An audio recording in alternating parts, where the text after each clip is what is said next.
Perhatikan pergaulan saudara, sebab pergaulan akan membentuk dan mempengaruhi kebiasaan saudara. Kata bestie seringkali kita ucapkan untuk teman-teman akrab ataupun teman yang dapat dipercaya, di mana kita bisa curhat, bahkan dia memberikan advice, tanggapan, bahkan itu bisa mempengaruhi keputusan kita. Tetapi pahami dengan baik, dengan siapa kita berteman akrab itu akan mempengaruhi dan akan membangun kebiasaan yang akan bisa ditularkan dari orang yang dekat dengan kita atau kita kepada mereka. Saudara yang kasih dalam Tuhan, di dalam firman-Nya dikatakan 1 Korintus 15 ayat 32b sampai dengan 34, jika orang mati tidak dibangkitkan, maka marilah kita makan dan minum, sebab besok kita mati. Janganlah kamu sesat, pergaulan yang buruk merusakkan kebiasaan yang baik.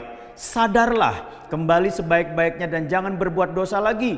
Ada di antara kamu yang tidak mengenal Allah, hal itu kukatakan supaya kamu merasa malu. Saudara yang kasih dalam Tuhan, ada nasihat yang sangat penting dari Rasul Paulus, di mana dari ayat ini tersirat dua hal.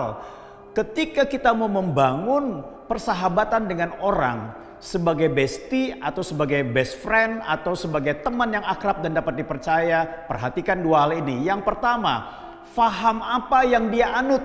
Artinya begini, Paulus mengutip tentang apa yang menjadi faham dari beberapa orang di Korintus, yaitu mari kita makan dan minum karena besok kita akan mati. Ini berbicara tentang apa? Menyiratkan beberapa hal, yaitu hidup untuk kesenangan, hidup itu untuk bertuhankan perut, dan juga hidup itu tidak punya tanggung jawab terhadap kekekalan. Ini menjadi hal yang berbahaya karena ini bisa merusak iman dan menghancurkan kebiasaan yang baik dan benar yang sudah terbangun. Sehingga iman orang percaya bisa menjadi runtuh, bukan menjadi kokoh. Karena apa?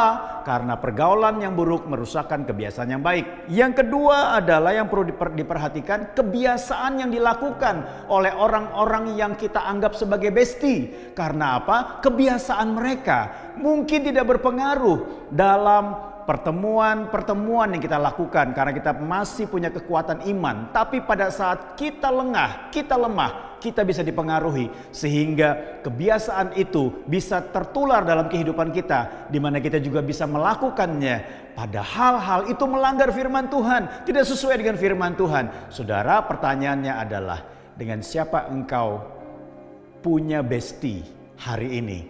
Itu akan mempengaruhi setiap keputusan, bahkan membangun kebiasaan di masa depan akan terlihat buahnya. Tuhan Yesus memberkati.